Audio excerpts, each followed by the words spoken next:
All right, guys, what's up, everyone? This is, of course, right here. This guy right here is JP McDaniel, and this is JP and Friends. And today we are joined by one Geoff.IdrA Robinson from Team Evil Geniuses. What's going on, Geoff? Not much, man. Thanks for having me on. Awesome initiative to do all these shows. You're a good man. Oh, thank you.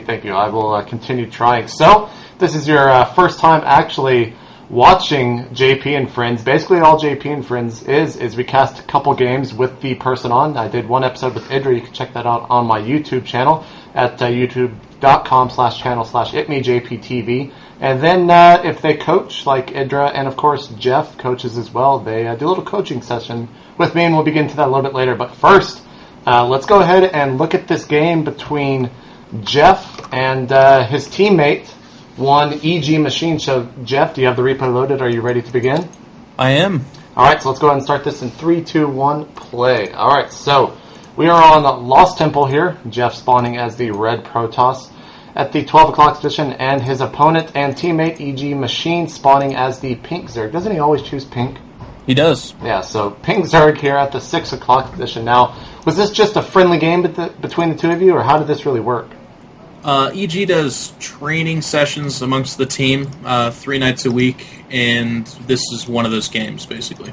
Okay. So, spawning right now on Lost Temple is Protoss. You know you're playing a Zerg opponent. Really, do you have a game plan from the get-go on a map like Lost Temple?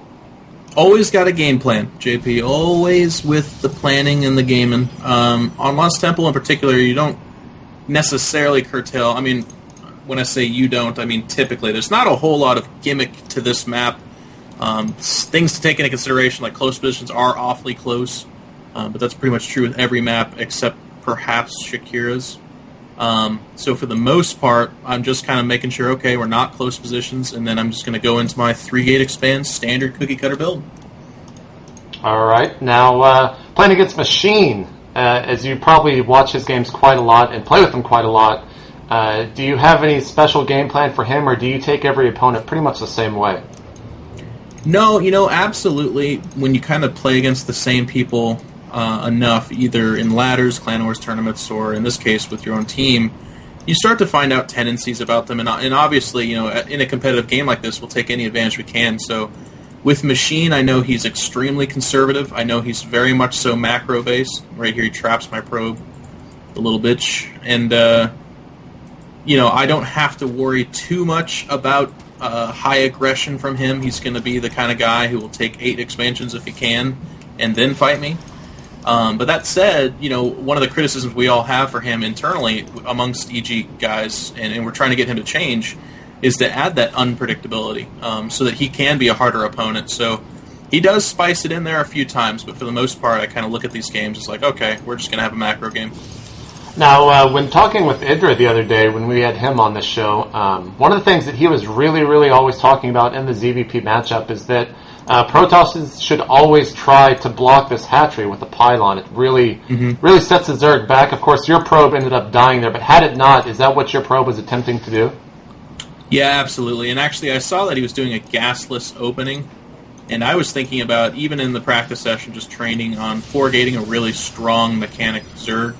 I don't 4-gate a lot in this matchup, but it is something I do probably 1 in 5 or 6 games. But I use it situationally, so if they don't mind their gas, I like to do that. So to answer your question, in the 4-gate scenario, I'd actually probably act like I missed the opportunity to block his hatchery.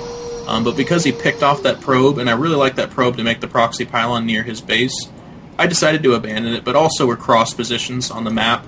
So if I don't have the ability to warp in close to his base, then a 4-gate's really, really bad. So a little bit of all that results in basically is I have a slightly later gas. But you're absolutely right. EdRA's dead on. You always want to deny that expansion. And that's why most Protoss 9 scout, to be honest. They're not always looking for the 6 pool. They're also looking to block the hatchery. Now, just real quick, I do want to apologize for the random noises you guys most assuredly will be hearing throughout this cast. There's people working on the shower in one of my restrooms, one of the tile molded out or something like that. So they will be working on that.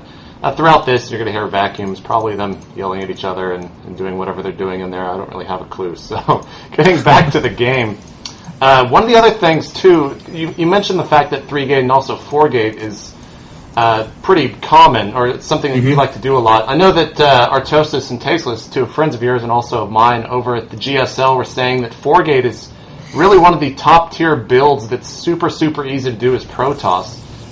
Do you think that it's in any way... I mean, I don't want to put words in your mouth, so I'll just ask you straight out. Is it overpowered at all, or is it just a strong build? No, it's not overpowered. It is strong. It's viable in all three matchups. So the people that practice it and just kind of have it down, it's a relatively easy build to execute. Obviously, there's varying degrees of success with it based upon how good you are. But because it's capable of being useful in all three matchups, that's why you see such a prevalent reoccurrence of that build. But it's not overpowered. All three races and all three matchups involving the 4-gate have options for it that are pretty dang strong against it. I would say that Zergs have the hardest time, and the reason for that is because the other build that is probably as common or more common is 3-gate expand, and the two builds look very similar up to a certain stage. So that's why, and you have to prepare completely different for them. So if you're 3-gate expanding, the Zerg doesn't want to be making 20 Zerglings because they're not going to help him against your expansion unless the Protoss is terrible. Whereas if he is 4-gating, then you really do need to be getting those units out. So the impetus is on the Zerg. It's definitely one of those meta things where it's like it makes the matchup harder because I can do those things, not because I am doing it. So that's what makes it so difficult. I see you're throwing down a forge right now. Is this generally the time that you look to get some upgrades, or are you getting this to possibly defend against any mutas with cannons? Well, burrowed roaches are super common in this matchup, so this forge serves dual purposes. It's going to be my early detection so that some kind of silly burrowed roach rush won't kill me before I get my robo out, because I've expanded. But also I like to get early upgrades, and as you can see I'm chrono boosting it. I really like to get my 1-1 super, super fast. I'm an upgrading fiend typically in 2 of the 3 matchups. I don't really do it in Protoss as much. But yeah, everything you're seeing is timed down pretty damn hardcore. My PVZ is the matchup that I have that is super, super specific and very much so rehearsed. Now, in terms of rehearsing it, how often do you kind of practice these builds, and do you only stick to these builds, or do you choose a certain day where you're like, well, today I'm going to work on a new build that I haven't really worked on so much? Well, my PVZ, I practice all the time. I've got excellent training partners. EG.IdrA, I play with Rhett, Machine on a regular basis, and then a ladder. And there's some pretty good North America ladder Zergs like Slush and Zelnick, and a lot of the guys that are Chef, Cats, some of these guys. And then there's a bunch that are lesser known, but still pretty dang good. So there's a lot of practice, and it's really good because, especially in Korea, there's lots of Zergs. And actually, they're not so much better than the North American ones, to be honest. The Korean Zergs are pretty gimmicky. All right, so here comes Machine. He's just kind of scouting about with these roaches right outside of your base, making sure you haven't taken a third at that high yield. And generally, when you're coaching people, as we'll be doing that a little bit later, is this something that you kind of tell them to do instead of just sending one lone ling to scout out, or do you tell them to send their entire force? Well, if you see, he's got Burrow. And this is extremely standard. Like, this is pretty rehearsed from both of us. He's got Burrow, and I don't have detection just yet. If you can see, my observer's just now coming out. So what that means is if we were to engage, all he has to do is burrow, heal, get up, and redo. And essentially it's one-way damage because he's just burrowing everything that's about to die. So I need my observer to be able to actually kill him, and he knows that that's timed down fairly well. So he came up there, made sure I wasn't being super aggressive or stupid, and then backed off now that I have the observer. And if you look on his side of the map, it's not like that was some kind of all-in strategy. He's teching to Hydralis. He's got really good drone saturation going. He's actually moving to take the third right now. So it's just kind of like the little early game dance that a good Protoss and Zerg does right there. We both kind of understand where we're at. Now, typically, when do you kind of start thinking about getting a third? I see a probe moving out right now, just probably throwing down a forward pylon. And there you go, actually taking out the destructible rocks. So is this, again, part of your kind of rehearsal? You haven't really had any aggression from both of you currently. Yeah, I mean, well, especially in cross-map situations. Like, if we were in close positions, there could be more fighting going on. But in cross-map like this, it's really posturing, especially with the builds we both chose. You know, he's not doing some kind of two-hatch timing. He's definitely pushing it to the macro game, like, you know, which is predictable for him. And then I, in turn, am doing, you know, I was thinking about a 4-gate earlier on, but then abandoned that idea in respect to this 3-gate expansion. And the 3-gate expansion really doesn't, I mean, the style that I do, it doesn't have attack potential until I'm at about 3 Colossus. And that's how you'll see this pan out. And the reason for that is I can move out and engage, but I'll be using so many force fields and energy, or just losing sentries flat out, that eventually the tenacity of my army will lose out to his high DPS units like the Hydralisk. And if I don't have area of effect units, then I'm not going to regain that. But you can see here, Machine made a slight mistake, 3 force fields, and he's pinned up against a rock in a hard place. Yeah, it looks like you did catch a couple of roaches there. He was trying to get some kills onto those all-important sentries. Now, a lot of people, we just saw great force field use right there. Would you really call the sentry the central unit right now in this matchup, because force fields are so important? Oh, absolutely. I mean, unless they're doing some kind of 4-gate, you'll almost never see a Protoss win a stand-up fight with a Zerg without any sentries. I mean, from the early game to the mid-game, obviously in the late game there's enough things that can change the dynamic of that where it obviously isn't necessarily true. But if you've got Stalkers, Zealots, Immortals, and a few Colossus and no sentries, your army is not even half as powerful as it could be with just 6 or 7 sentries. The ability to pin units back and create like a corralled firing arc for your Colossus is just ridiculously powerful.